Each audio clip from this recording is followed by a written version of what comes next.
A gente conhece os nossos viajantes, assim, de perto, legal, quando né? tem evento presencial. Eles vão, a gente dá um jeito de colocar eles no rolê. Aham, é muito bom. A gente sempre acaba encontrando seguidores e tudo mais. Mas é mais, depende do lugar, né? Mas sempre que a gente tá andando por aí, o pessoal vem, manda beijo, né? Eu mando vídeo pros outros. Tá fazendo... Você falou que você é conhecida só numa bolha, mas não, eu não acho, não. Acho que você é conhecida em várias bolhas. Em várias bolhas. É. Ah, mas é legal. É muito legal essa troca que a gente tem com as pessoas, né? Eu gosto bastante. Aprendo muito.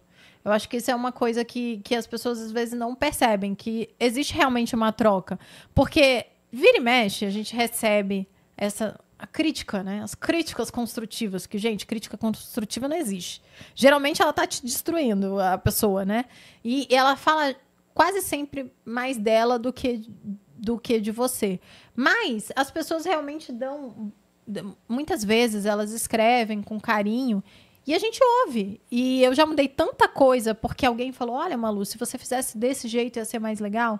Você fala, caramba, é verdade. Desse jeito ia ser mais legal. E aí, se possível, quando a gente consegue, porque afinal, né, somos humanos e nem sempre a gente consegue, a gente muda e melhora e evolui como pessoa. Então, é muito bom, assim. Eu tenho uma troca muito gostosa com a minha audiência. E até no emocional mesmo, né? Você tá falando sobre aprendizado e tudo, mas até no emocional, aquele dia que você tá mais, sei lá, desacreditada, ou num dia que, será que eu tô, de fato, fazendo?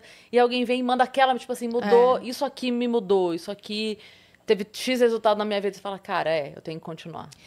Ontem eu tava trocando uma ideia com o pessoal, e é isso, né? A gente tende a valorizar e observar mais as críticas do que os elogios. E como chama a sua amiga que eu mandei? A Dai falou, ela falou assim, ela fala que ela não liga muito para elogios. E na verdade o que eu digo é assim, se você tá se afetando demais pelos elogios, né? Quando você se infla demais com elogios, é porque provavelmente na verdade é o contrário. Se você está se afetando demais com as críticas, é porque provavelmente você está se inflando demais com elogios de pessoas que não te conhecem, que não sabem quem você é. Então, do mesmo jeito que a gente, quando recebe críticas, a gente não deve dar tanta importância, afinal aquela pessoa não te conhece, né? Ainda mais na internet, a gente também, e até na vida real, né? As pessoas não te conhecem profundamente. Quem te conhece são poucas pessoas. E se você valoriza muito a crítica, é que provavelmente quando te elogiam, você se acha demais. Sim. Você tá se inflando demais. E não é por aí, porque também você não é essa bolacha toda. Sim. Então a gente precisa temperar as coisas que a gente recebe, e tanto pro bem quanto pro mal.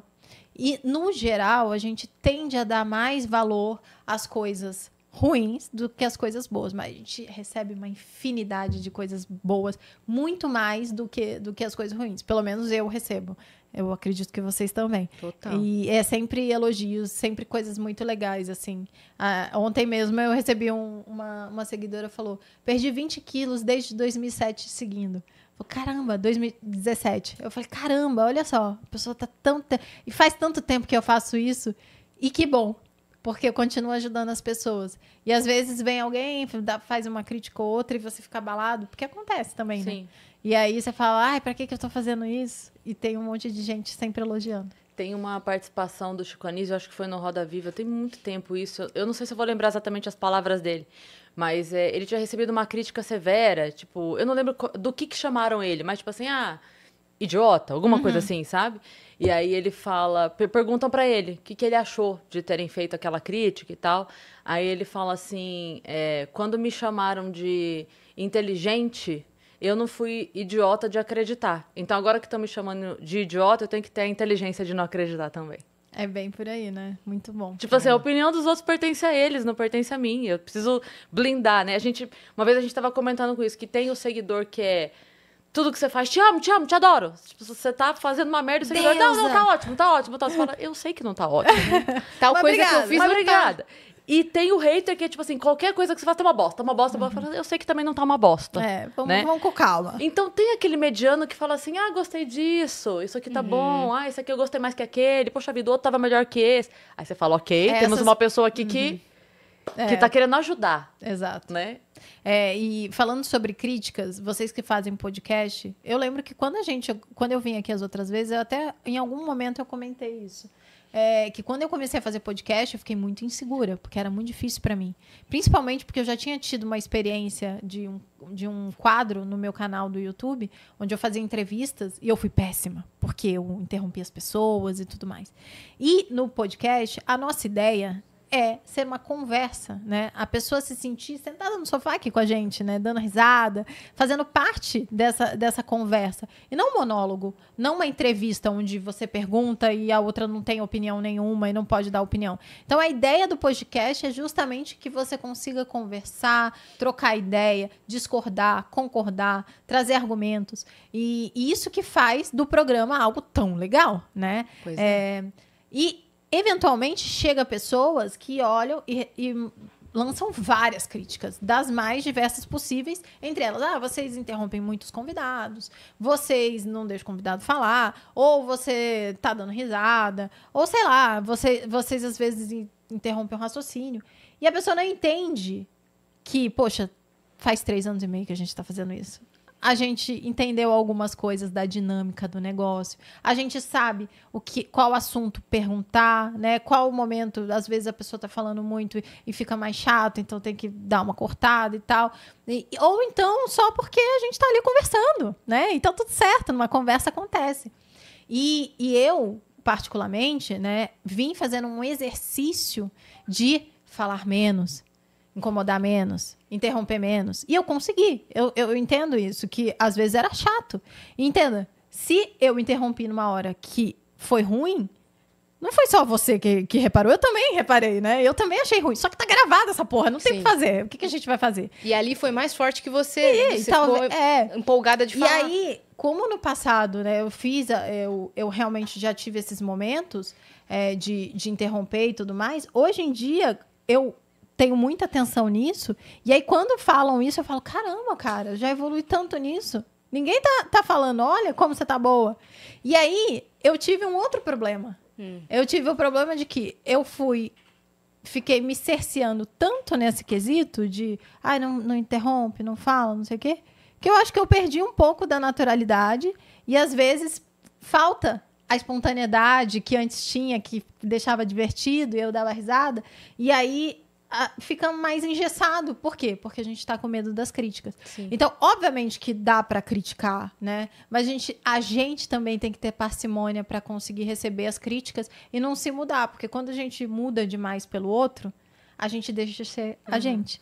Uma vez a Yas comentou isso, eu achei genial. Alguém comentou alguma coisa assim, e ela falou, quando você tá conversando com seus amigos no bar, você levanta a mão pra falar que seu amigo fez um comentário? Eu vou esperar você terminar, que eu quero fazer um comentário disso aí. A próxima sou eu. A próxima sou eu. Não, seu amigo fala assim, é isso, eu também. O papo é assim, né? Essa é a lógica da conversa. É pra ser assim. É pra ser assim, porque senão é uma entrevista, aí a gente voltou, aí você liga a sua TV, que tem várias lá. E, inclusive, lá no podcast, quando a gente leva amigos, que a gente tem intimidade, que a gente sabe a história, que a gente... É sempre mais legal, as pessoas sempre gostam mais, porque a gente tem essa possibilidade de interromper, né? Falar, lembra daquele dia que a gente falou isso, não sei o que, não sei o que. E o povo ama. Por quê? Porque esse é o propósito do podcast, é justamente ser um assunto integrado, onde um fala, o outro complementa e assim por diante. A gente abre 15 abas e depois cuida de fechar ali uma por uma. Às vezes não fecha. Às vezes não fecha e tem que voltar mais algumas vezes para continuar fechando. Mas a gente fica tão noiada e tão alerta que, por exemplo, no começo do episódio, aquela hora que eu tava olhando para você, prestando atenção, você falou, você quer me perguntar alguma coisa? Porque você estando aqui desse lado, você sabe como que é. Sim, né? Você quer falar? Tô agoniada. Não, tô prestando atenção, porque a gente fica naquele alerta, naquela agonia. Mas não, a gente só deixa a conversa fluir do jeito que ela tem que ser. Tem vezes que a gente chama pessoas que não estão num bom dia. Delas aqui. E o assunto, naturalmente, vai para um lado mais bad vibes, mas às vezes é o que aquela pessoa quer falar no dia. É o que ela tem para entregar, né? Exato. E tá tudo certo, porque é uma conversa que eu te encontraria num restaurante e falo, como é que tá? Cara, não tô bem. E blá, blá, blá, blá, blá. Mas a gente sabe que aquela pessoa tem muito mais para entregar. Então vem outro dia, tá tudo certo. E entregar o real. Eu acho que hoje a gente teve uma fase de lidar com as personalidades que era muito artificial. A gente só tinha da pessoa a entrevista ou na revista ou na TV editada, né? Então a pessoa respondeu 40 perguntas, a revista publica 15 e ainda assim menor do que a pessoa falou. Então a gente tinha só aquele pouquinho da pessoa. Hoje as pessoas estão lidando com as pessoas muito mais reais. É óbvio que tem o filtro da internet, é óbvio que sim. Mas. Que bom. Não, a gente filtra o que entrega, nesse sentido que eu quero dizer. Sim, tipo não, assim, todo mundo zoando. filtra, né? Ninguém acorda e fala assim: gente, hoje aqui, ó, eu tô com meu marido, brigamos, viu? Tá ele ali, ó, brigamos. Ninguém faz isso. Acontece Quer dizer, às vezes. às vezes acontece. Mas a gente tem o filtro natural das entregas. Mas hoje a gente lida muito mais com a realidade. A pessoa abre ali a câmera, ela tá na cama dela, falando com você. Então, é muito mais próximo do real. E isso também. O papo também mudou, porque a pessoa podia estar na bad, chegava na hora da entrevista, opa, Fingia, tem que botar a persona artista. Agora a pessoa senta aqui e fala, cara, hoje aconteceu isso, tô triste, não tá legal. Por aí.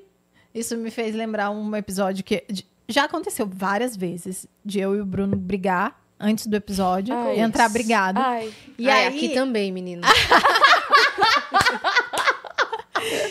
Só que eu e o Bruno, 14 anos juntos, né? A gente briga. Dá 10 minutos, a gente já desbrigou. A gente brigou no assunto. A gente não tem essa de ficamos mal, sabe? É muito raro isso acontecer. Então, se a gente brigou ali, a gente vai conversando, daqui a pouco... Já foi. Passou, né? E aí, teve uma vez que a gente brigou, e aí a gente... Começou o episódio se alfinetando. E a gente se alfinetava. E aí teve uma galera que sabia, né? E aí eu falei, eu briguei com o Bruno. Eu falei e a gente tá tretado. Só que eu falei nisso porque eu sabia que daqui a 10 minutos a gente tava de boa, né? A gente se alfinetou meia dúzia de vezes. E depois passou. Ai, que maravilhoso. E aí a mulher um monte de gente nos comentários. Ai, maravilhoso, adoro, casal real, não sei o quê. E tem uma mulher que falou, não, foi muito ruim esse podcast, porque foi um absurdo o jeito como eles estavam se tratando, todos os convidados se sentindo mal. E os convidados estavam, tipo, cagando, entendeu? E no final, porque a gente é muito irônico, né? A gente tem um humor diferente. Então a gente, no final, tava... engraçado pra gente também. Tava engraçado pra gente. E a pessoa não conseguiu a leitura do engraçado. Pra ela achou que a gente tava tretando. Mas é isso, tá faltando leitura. Tá a gente já fingiu que tretava várias vezes aqui. Toda vez. Nossa, tem gente que acredita. Cara. Tem a gente fica até feliz, porque o DRT tá em dia, né? Alô, Globo, bem. pode... Mas a pessoa assim, Chama nossa, Alô, Netflix, Paulo Cursino, pode chamar. Olha como mulheres são deselegantes. Veja a rivalidade feminina. É nítido que elas não se dão bem. Tem o Di Lopes, ele fez uma série, e aí tem vários episódios com várias situações no nosso. Ele falou, eu queria que vocês ensinassem isso aqui. E a gente ensinou, fez e tal, papapá. Cara, você vai ver os comentários. Em todos os outros Nossa, tipo assim, disso mesmo, desmascara. Sim. Mulher é assim mesmo. Que chata essa situação. Tá com 2 milhões esse corte aí. Olha, agora vocês estão sabendo que é mentira. Mas a gente sempre diz. Tipo assim, é tanto forçado. É tanto que é claro que é mentira. Tipo assim, era tipo, sua bobona, então faz você. Então vai lá. Então, tipo assim. E o povo é muito trouxa, né? Velho, vocês acham mesmo que, tipo assim, se a gente tivesse de fato um problema, a gente ia gravar. E a gente ia deixar o Di Lopes botar numa série. Exatamente. Deixa que a gente monetiza isso. É o nosso bordão. Não, imagina. É a mesma coisa. Imagina, se eu e o Bruno brigar, quando a gente briga de verdade, ninguém fica sabendo. Claro. Porque esse é o segredo do relacionamento, né? Sim. Você não vai ficar explanando aí seus grandes problemas. Você explana quando é zoado, quando é brincadeira, como foi o caso. Tipo, uma briga mais leve, alfineta ali, só pra dar aquela que a gente tava curtindo, a gente tava se divertindo, alfinetando um ou outro, entendeu? Foi essa brincadeira. A forma de resolver a briga que vocês tiveram ali naquele ao vivo. E no final a gente tava de boa. Mas a mulher achou que não. Que tava todo mundo incomodado. Ela estava incomodada. Ela não conseguiu. Que nem a galera vive falando do nosso sofá antigo. Nossa, sentimento de claustrofobia. Muito desconfortável. Esse nosso outro sofá, né? Você nunca sentou!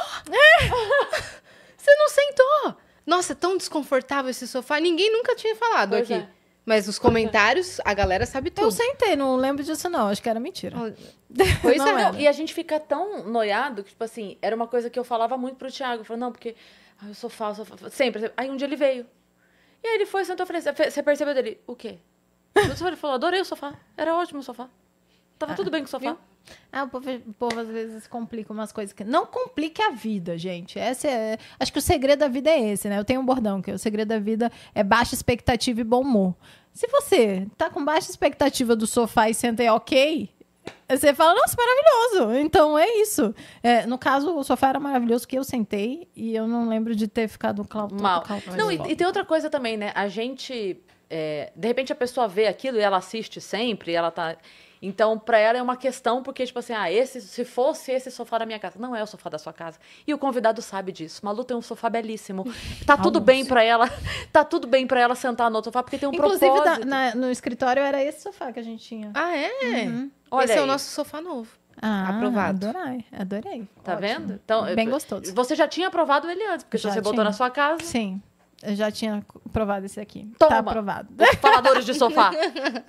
São sommelier de sofá agora, meu? Sommelier de sofá. Lá em casa tem um monte. Vocês vão sentando assim, aí vai... Mas não foi convidado lá pra casa. O povo sentado... No caso, não. O povo sentado assim na cadeira, falando a postura dos convidados. Você teria. Você poderia, mas não. Perfeito.